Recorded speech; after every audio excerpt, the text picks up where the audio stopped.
Hello നമസ്കാരം, ഞാൻ mini. എല്ലാവർക്കും മിനീസ് ലൈഫ് സ്റ്റൈലിലേക്ക് സ്വാഗതം. അപ്പോൾ ഇന്നത്തെ നമ്മുടെ വീഡിയോ എന്ന് പറയുന്നത് മഴക്കാലത്ത് നമ്മൾ ശ്രദ്ധിക്കേണ്ട കുറച്ച് കാര്യങ്ങളെക്കുറിച്ചാണ് ഞാൻ പറഞ്ഞുതരാൻ പോകുന്നത്. അപ്പോൾ നമ്മളെല്ലാവരും ഓരോ മാസത്തിലും ഇങ്ങനെ ഓരോരോ കൃഷികൾ ചെയ്തു വരുമായിരുന്നു അല്ലേ. അപ്പോഴാണ് നമുക്ക് ഈ മഴക്കാല കെടുതികളൊക്കെ നമുക്ക് മുൻപേ കയറി വന്നത്. അപ്പം നമുക്ക് അതിന് എന്തെങ്കിലും നമുക്ക് ഈ മഴക്കെടുതികളൊക്കെ വരുമ്പോൾ നമുക്ക് വളരെ കുറച്ച് പ്രശ്നങ്ങൾ മാത്രമേ ഉള്ളൂ എങ്കിലും ഈ ഒരുപാട് കൃഷി ചെയ്യുന്നവർ കർഷകരുടെ കാര്യങ്ങളൊക്കെ നമ്മൾ വളരെ ആലോചിക്കേണ്ട കാര്യമാണ്. അപ്പോൾ അതുകൊണ്ട് ഉപജീവിക്കുന്നവരുടെ കാര്യം നമ്മൾ ചിന്തിക്കണം. ഒരുപാട് നഷ്ടങ്ങളൊക്കെ വന്നവരൊക്കെ ഉണ്ട്. അപ്പം നമ്മൾ ചെയ്യുന്നതായ പച്ചക്കറികളെ നമുക്ക് സംരക്ഷിച്ചേ മതിയാവും. കാരണം നമുക്ക് ഈ ലോക്ക്ഡൗൺ സമയത്ത് നമുക്ക് അത്യാവശ്യം പച്ചക്കറികൾ നമ്മൾ ഓരോ മാസവും ഇങ്ങനെ നട്ടു വരുന്നുണ്ട്. നമ്മൾ ബുദ്ധിമുട്ടില്ലാതാണ് ഓരോ ദിവസവും കറികൾ വെച്ചുകൊണ്ട് വരുന്നത് അല്ലേ. അപ്പോൾ നിങ്ങൾക്ക് അറിയാമായിരിക്കുമല്ലോ. എൻ്റെ ഒപ്പം തന്നെ നിങ്ങളും പച്ചക്കറി കൃഷികൾ ചെയ്യുന്നവർക്ക് തീർച്ചയായും അറിയാം. അവരൊക്കെ പിന്നെ ഈ കമൻറ്റിലൂടെയൊക്കെ നമ്മളെ അറിയിക്കാറുണ്ട്, ചേച്ചി ഞങ്ങൾക്ക് അല്പം പച്ചക്കറിയൊക്കെ കിട്ടുന്നുണ്ട്, ഈ ലോക്ക്ഡൗൺ സമയത്ത് ഞങ്ങൾക്ക് വലിയ കുഴപ്പമില്ലാതെ പോകുന്നു എന്നൊക്കെ പറയുന്ന കുറേ പേരുണ്ട്. അപ്പോൾ നമുക്ക് എന്തൊക്കെയാണ് ആ ടിപ്സ് എന്ന് നോക്കാം. നമുക്ക് വീഡിയോയിലോട്ട് പോകാം. അപ്പോൾ ഞാൻ നിൽക്കുന്നത് നമ്മുടെ ചേമ്പിൻ്റെ ഇടയ്ക്കാണ് നിൽക്കുന്നത്. ഈ ചേമ്പൊക്കെ മഴക്കാലത്ത് നമ്മൾ വെട്ടിയടിപ്പിക്കുമ്പോഴുണ്ടല്ലോ നല്ലതുപോലെ മണ്ണിട്ട് മൂടി കൊടുക്കണം. കാരണം അതല്ലെങ്കിൽ ചാഞ്ഞു പോയി കഴിഞ്ഞാൽ പിന്നെ അതിൻ്റെ വേരൊക്കെ പൊട്ടിപ്പോയിട്ട് നമുക്ക് വിചാരിച്ച മാതിരിയുള്ളത് ആ ചേമ്പൊന്നും നമുക്ക് കിട്ടത്തില്ല. ഓണത്തിന് നമുക്ക് അധികം വിളവെടുക്കാനൊന്നും സാധിക്കത്തില്ല. അപ്പം ഈ ചേമ്പൊക്കെ വെട്ടിയടിപ്പിക്കുമ്പോൾ ചേനയൊക്കെ വെട്ടിയടിപ്പിക്കുമ്പോൾ എന്താ വേണം, നല്ല രീതിയിൽ അതിൻ്റെ ചുവട്ടിൽ വളം ഇട്ട് കൊടുത്തിട്ട് മണ്ണും നല്ലതുപോലെ അടുപ്പിച്ച് കൊടുക്കണം. എങ്കിൽ മാത്രമേ നമുക്ക് നല്ല വിളവ് ലഭിക്കുകയുള്ളൂ. അപ്പം അങ്ങനെയൊക്കെ വെട്ടിയടുപ്പിച്ചിട്ടിരിക്കുന്ന ചേമ്പാണ് ഈ നിൽക്കുന്നത്. അപ്പം അതേപോലെ നിങ്ങളും ചേമ്പൊക്കെ നട്ടിട്ടുണ്ടാവുമെന്ന് കരുതുന്നു. ഒരു 10 മൂട് ചേമ്പങ്ങനെ നടണം കേട്ടോ. ഒന്നാമത്തെ ടിപ്സാണ്, നമ്മൾ നട്ടേനൊക്കെ നല്ലതുപോലെ മണ്ണ് അടുപ്പിച്ച് കൊടുക്കണം. എങ്കിൽ മാത്രമേ അത് നല്ലതുപോലെ നിൽക്കുകയുള്ളൂ. അപ്പോൾ ഇനി മണ്ണ് അടുപ്പിച്ച് കൊടുത്താൽ മാത്രം പോരാ, പിന്നെയോ അപ്പോൾ എല്ലാ ചേമ്പിനും നമ്മൾ കുറേ 50 മൂട് ചേമ്പ് ചേന നട്ടിട്ടുണ്ടെങ്കിൽ എല്ലാത്തിനും നമുക്ക് കമ്പൊന്നും കുത്തി കൊടുക്കാൻ ചിലപ്പം വകുപ്പുണ്ടായെന്ന് വരത്തില്ല അല്ലേ. അപ്പം നമ്മളെന്ത് വേണം, അതിന് മണ്ണടുപ്പിച്ച് കൊടുക്കുക. പറ്റുന്നവർ എല്ലാവരും ഇപ്പം ഒരുപാടൊന്നും നട്ടിട്ടുണ്ടാവില്ല എന്നെനിക്കറിയാം. എന്നാലും നമ്മൾ ചെയ്തേക്കുന്നത് വൃത്തിക്കും മെനയ്ക്കും നമ്മൾ ചെയ്യാനായിട്ട് ശ്രമിക്കുക. ഇപ്പോൾ ഒരു 2-3 മൂട് ചേന നട്ടിരിക്കുന്നുണ്ടെങ്കിൽ അതിനകത്ത് നമ്മൾ നല്ലതുപോലെ കമ്പൊക്കെ കുത്തി വെച്ച് കൊടുത്തിട്ട് അത് ഒന്ന് ഉറപ്പിച്ച് നിർത്തുകയെന്നുണ്ടെങ്കിൽ നമ്മുടെ ചേനയൊന്നും ചാഞ്ഞു പോകാതെ നമുക്ക് നിൽക്കും. ഇപ്പം നമ്മൾ പയറിനൊക്കെ പന്തലൊരുക്കുമ്പോൾ നല്ല ബലത്തെ നല്ല കമ്പുകൾ വെച്ചിട്ട് നമ്മൾ പന്തലൊരുക്കാനായിട്ട് ശ്രമിക്കുക. കാരണം പിന്നെ എൻ്റെ ടെറസിൽ പന്തലൊക്കെ ഒടിഞ്ഞു പോയ കാര്യം നിങ്ങൾക്കറിയാം. അപ്പോൾ കഴിഞ്ഞ വീഡിയോയിൽ എൻ്റെ ടെറസിലുണ്ടായ നഷ്ടമൊക്കെ ഞാൻ നിങ്ങളെ കാണിച്ചിട്ടുണ്ടായിരുന്നു. അതൊന്നും മറ്റുള്ളവരുടെ നഷ്ടം ഓർക്കുമ്പോൾ ഒന്നുമല്ല. പക്ഷേ എങ്കിലും ചെറിയ നഷ്ടമാണെന്നുണ്ടെങ്കിൽ നമ്മുടെ കുഞ്ഞുങ്ങൾ ഇങ്ങനെ കയ്യും കാലും ഒക്കെ ഒടിഞ്ഞ് കിടക്കുന്നതാണ് ഒരു ഭയങ്കര പ്രയാസമല്ലേ. അതുപോലെ ഉള്ളൊരു ഫീലാണ് എനിക്കും ഉണ്ടായത്.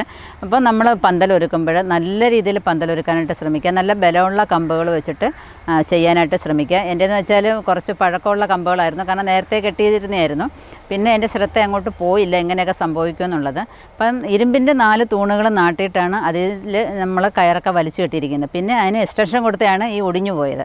അപ്പം നമ്മൾ ഇടയ്ക്ക് എന്തോ വേണം, അതൊക്കെ ഒന്ന് മാറ്റിയിട്ട് നല്ല പച്ച കമ്പുകളൊക്കെ വെച്ചിട്ട് നല്ല രീതിയിൽ കയറൊക്കെ വെച്ച് വലിച്ച് പിടിച്ചൊക്കെ കെട്ടാനായിട്ട് ശ്രമിക്കുക. കുറച്ച് പയറാണ് ഞാനിവിടെ നട്ടിരിക്കുന്നത്. അതിനകത്ത് ഞാൻ കമ്പൊക്കെ വെച്ചിട്ട് പിന്നെ പന്തലൊക്കെ കെട്ടിക്കൊടുത്തു. എന്നാലാവുന്ന രീതിയിലായിരുന്നു ഞാൻ കെട്ടിയിരുന്നത്. കാരണം എനിക്ക് പിന്നെ കൂടുതൽ ബലത്തെ ഒന്നും കളയ്ക്കാനോ ഒന്നും പറ്റാത്തതുകൊണ്ട് എനിക്കാവുന്ന രീതിയിൽ ഞാൻ കെട്ടി. പിന്നെ ഇപ്പോൾ അച്ഛനൊക്കെ വന്നതിന് ശേഷം കയറൊക്കെ വെച്ചിട്ട് നല്ലതുപോലെ വലിച്ചു പിടിച്ച് കെട്ടിയിരിക്കുകയാണ്. ഇപ്പോൾ അത്യാവശ്യം പയറൊക്കെ അതിനകത്ത് പിടിച്ച് തുടങ്ങിയിട്ടുണ്ട്. കണ്ടില്ല നിൽക്കുന്നത്.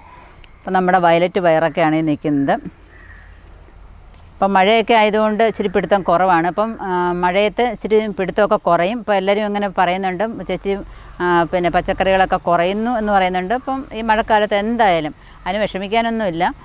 പിന്നെ മഴക്കാലത്ത് സ്വല്പമൊക്കെ കുറയും. ഇപ്പം വഴുതനയിൽ നമ്മൾ നല്ല രീതിയിൽ കമ്പ് വെച്ച് ഇങ്ങനെ കുത്തി കൊടുത്തിട്ട് നമ്മൾ പിന്നെ കെട്ടിയും കൂടെ കൊടുക്കണം. എങ്കിൽ മാത്രമേ അത് ഉറച്ച് നിൽക്കത്തുള്ളൂ. കെട്ടിയില്ലെന്നുണ്ടെങ്കിൽ ആ കമ്പും നമ്മുടെ ചെടിയും കുടിഞ്ഞ് മറിഞ്ഞു പോകും. അതിന് നമ്മൾ എന്ത് വേണം, കുഞ്ഞി കയറെടുത്തിട്ട് രണ്ടും കൂടെ കെട്ടി ഉറപ്പിച്ച് നിർത്തണം. നല്ല രീതിയിൽ നമ്മൾ കെട്ടി 1-2 ഭാഗത്തായിട്ട് ഇങ്ങനെ കെട്ടി വയ്ക്കണം. കണ്ടില്ലേ, അങ്ങനെ നിർത്തിയിരിക്കുകയാണ് ഈ വഴുതനയൊക്കെ. ഇതിപ്പം നമ്മുടെ ഗ്രീൻ വൈറ്റ് വഴുതനയാണ് നിൽക്കുന്നത്. അപ്പോൾ അതിനകത്ത് നല്ലതുപോലെ പൂവൊക്കെ വരുന്നുണ്ട്, താഴെ കായൊക്കെ ഉണ്ട് കേട്ടോ. ഈ ഇരിക്കുന്നതാണ് ആമവണ്ടെന്ന് പറയുന്നത്. ഇത് വന്നിരുന്നിട്ട് നമ്മുടെ ഈ ചെടികളുടെ ഇലയെല്ലാം തിന്ന് കളയും. അപ്പം ഡെയിലി നമ്മളൊന്ന് ശ്രദ്ധിക്കുകയെന്നുണ്ടെങ്കിൽ അവരെ നമുക്ക് കൊന്നു കളയാനായിട്ട് സാധിക്കും. വലിയ കീടനാശിനികളൊന്നും പ്രയോഗിക്കേണ്ടി വരത്തില്ല. ഡെയിലി വന്നിട്ട് നമ്മളിതിനെ നിരീക്ഷിക്കുകയെന്നുണ്ടെങ്കിൽ കണ്ടില്ലേ, അതങ്ങ് ചത്തു. അപ്പോൾ ഇതിനകത്താണ്ട് പൂക്കളൊക്കെ വരാൻ തുടങ്ങിയിട്ടുണ്ട് വീണ്ടും.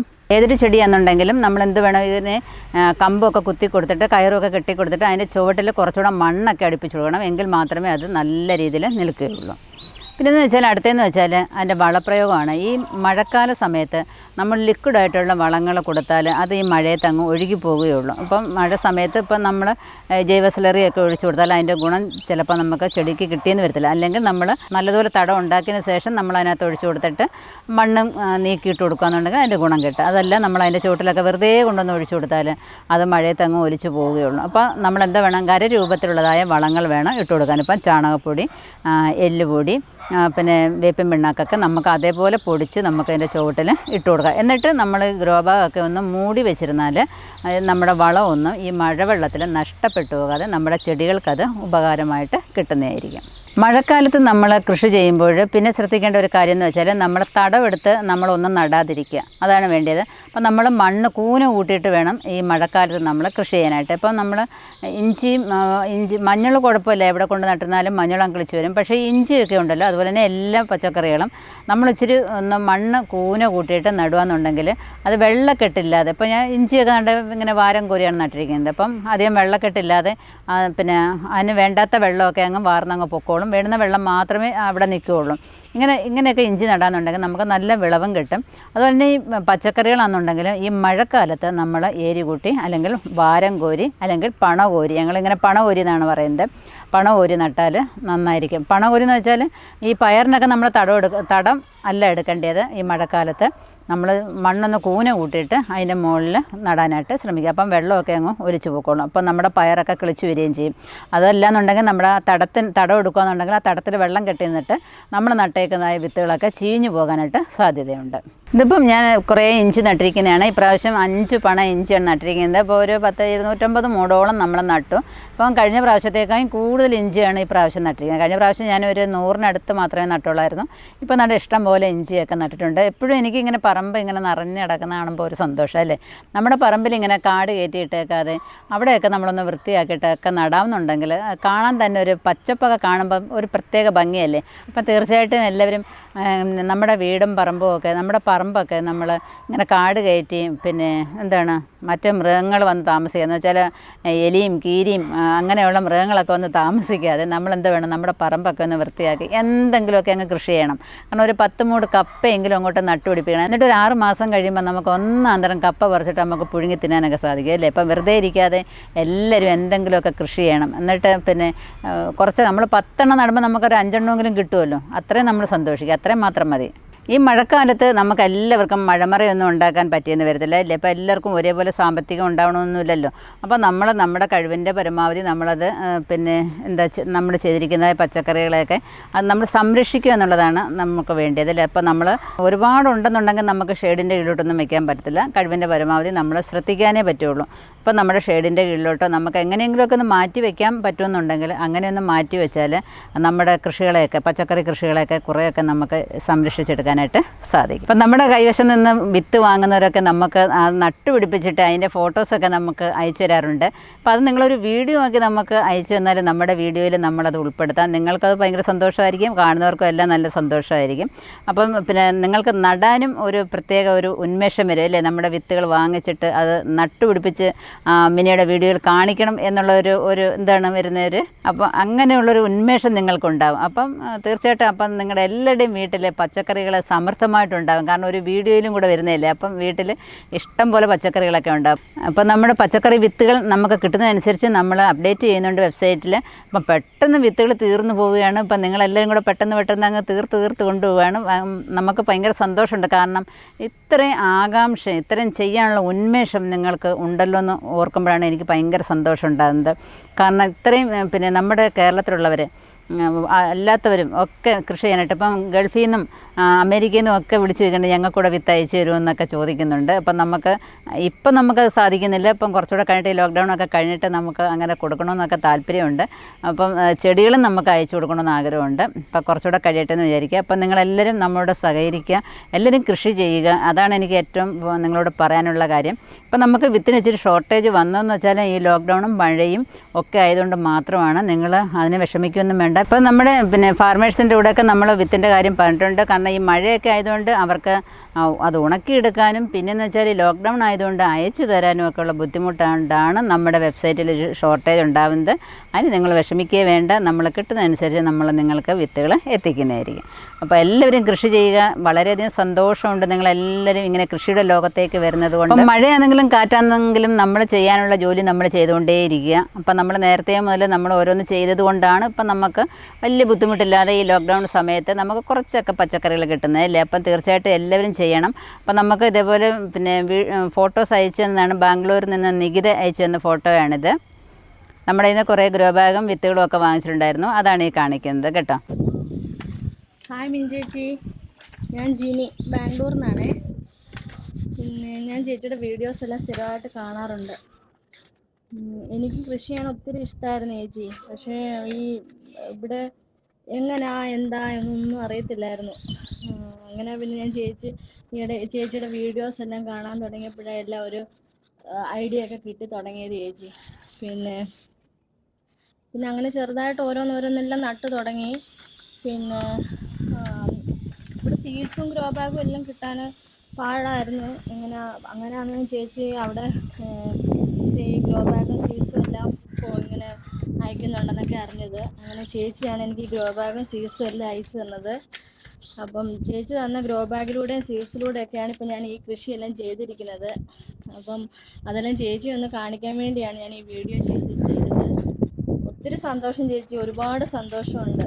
പിന്നെ നമ്മുടെ സ്വന്തമായിട്ടൊരു മുളക് നട്ട് അതിൽ നിന്ന് ഒരു മുളക് കിട്ടിയാൽ പോലും നമുക്കത് ഒരുപാട് സന്തോഷമാണ് നമുക്ക് തോന്നുന്നത്. പിന്നെ രാവിലെ ആയാലും ഇത് വന്നൊന്ന് നോക്കുമ്പോൾ എനിക്ക് ഒരുപാട് അത് പറഞ്ഞറിയിക്കാനൊക്കാത്ത ഒരു സന്തോഷമാണ് നമുക്ക് കിട്ടുന്നത്. പിന്നെ എനിക്ക് 3 മക്കളാണ് ഉള്ളത്. അവരും എൻ്റെ കൂടെ വൈകുന്നേരങ്ങളിലൊക്കെ അവരും എൻ്റെ കൂടെ വന്ന് ഇതിനെല്ലാം എന്നെ ഹെൽപ്പൊക്കെ ചെയ്യും. അവർക്കും ഒത്തിരി സന്തോഷമാണ് ഇതൊക്കെ ചെയ്യുന്നവരൊക്കെ. എൻ്റെ കൂടെ നിന്നവരെല്ലാം എനിക്കെല്ലാം സഹായങ്ങളും അവരെനിക്ക് ചെയ്തു തരും. ഇങ്ങനെ കാണും ഇവനെയും മെറിനെയും ചേച്ചിയൊക്കെ കാണുമ്പോൾ ഒത്തിരി സന്തോഷമാണ് ചേച്ചി. ഇത് നാരകമാണേ, ഞാൻ നട്ടതാണ്. ഞാൻ വിചാരിച്ചേ ഇല്ല ചേച്ചി ഇതിനകത്ത് ഇങ്ങനെ കായൊക്കെ പിടിക്കുമെന്ന്. പിന്നെ ഇപ്പം നിറയെ കായ്ച്ചു. ഒത്തിരി സന്തോഷം ചേച്ചി, ഒത്തിരി സന്തോഷം. ചേച്ചിയിലൂടെ ഞാനിതെല്ലാം എനിക്ക് ചെയ്യാൻ പറ്റിയതും എല്ലാം എനിക്ക് ചേച്ചിക്കേ ഉള്ളൂ എനിക്ക് നന്ദി പറയാൻ വേണ്ടി. ഒരുപാട് താങ്ക്സ് ചേച്ചി, ഒരുപാട് താങ്ക്സ്. പിന്നെ പുതുച്ചേരിയിൽ നിന്നും വത്സൻ അയച്ചതായ ഫോട്ടോസാണ് ഈ കാണിക്കുന്നത്. ഞങ്ങളുടെ കൊച്ചുങ്ങളൊക്കെ നിങ്ങളുടെ വീട്ടിൽ ഇത്ര ഉന്മേഷത്തോടുകൂടി നിൽക്കുന്ന കാണുമ്പോൾ എനിക്ക് സമാധാനമുണ്ട്. അമ്മയാകുന്ന എനിക്ക് ഭയങ്കര സന്തോഷമുണ്ട്. എൻ്റെ കൊച്ചുങ്ങളെയൊക്കെ നിങ്ങൾ നല്ലതുപോലെ നോക്കുന്നുണ്ടല്ലോ. അവർക്ക് സമയത്ത് ഭക്ഷണമൊക്കെ കൊടുക്കുന്നുവെന്ന് അവരെ കാണുമ്പോഴേ അറിയാം. അപ്പോൾ അതിന് എനിക്ക് വളരെയധികം സന്തോഷമുണ്ട് കേട്ടോ. അപ്പം തീർച്ചയായിട്ടും എല്ലാവരും പച്ചക്കറികളെ ഇതേപോലെ സംരക്ഷിക്കുക. ആരും കൊണ്ട് നട്ടിട്ട് അവരെ നോക്കാതെ ഇരിക്കരുത്, ഭക്ഷണം കൊടുക്കാതെ ഇരിക്കരുത്. മഴ സമയത്ത് ഭക്ഷണം കുറവ് മതിയല്ലോ, ചൂടുകാലത്ത് കൂടുതൽ വേണമല്ലോ, അങ്ങനെയൊന്നുമില്ല. എപ്പോഴും മഴക്കാലത്തും വിശപ്പുണ്ടാകും. നമുക്ക് നമ്മുടെ കാര്യം അറിയാൻ പറ്റില്ല, നല്ല വിശപ്പൊക്കെ അല്ലേ മഴക്കാലത്ത്. അതേപോലെ ചെടികൾക്കും വിശപ്പൊക്കെ ഉണ്ട്. അവർക്കും നിങ്ങൾ എന്തെങ്കിലുമൊക്കെ വളങ്ങളൊക്കെ കൊടുക്കുക. ലിക്വിഡ് കൊടുക്കുന്നതിനേക്കാൾ കൂടുതൽ ഖരാവസ്ഥയിൽ കൊടുക്കാനായിട്ട് ശ്രമിക്കുക. ഇത്രയും കാര്യങ്ങളൊക്കെയാണ് നിങ്ങളോട് എനിക്ക് പറയാനുള്ളത്. അപ്പോൾ എല്ലാവരും കൃഷിയിൽ പുറകോട്ട് പോകാതെ മുന്നോട്ട് തന്നെ പോകാനായിട്ട് ശ്രമിക്കുക. അപ്പോൾ ഈ വീഡിയോ നിങ്ങൾക്ക് ഇഷ്ടപ്പെട്ടു എന്ന് വിചാരിക്കുന്നു. ഇഷ്ടപ്പെട്ടുന്നുണ്ടെങ്കിൽ ലൈക്ക് ചെയ്യുക, ഷെയർ ചെയ്യുക. അപ്പോൾ ഇതുവരെയും സബ്സ്ക്രൈബ് ചെയ്യാത്തരാന്നുണ്ടെങ്കിൽ ഒന്ന് സബ്സ്ക്രൈബ് ചെയ്ത് വിട്ടാൽ നിങ്ങൾക്ക് പിന്നെയും എൻ്റെ വീഡിയോസിൻ്റെ നോട്ടിഫിക്കേഷൻ യഥാസമയം നിങ്ങൾക്ക് വരുന്നതായിരിക്കും. അതുപോലെ തന്നെ ഫേസ്ബുക്ക് പേജായ മിനീസ് ലൈഫ് സ്റ്റൈലും കൂടെ ഒന്ന് ലൈക്ക് ചെയ്ത് വിട്ടാൽ അവിടെയും നിങ്ങൾക്ക് എൻ്റെ വീഡിയോസൊക്കെ യഥാസമയം കാണാൻ പറ്റും. ഇൻസ്റ്റാഗ്രാമും കൂടെ ഒന്ന് സന്ദർശിച്ചേക്കുക. അപ്പോൾ അടുത്ത വീഡിയോയിൽ കാണുന്നവരെ ഞാൻ മിനി, നന്ദി, നമസ്കാരം.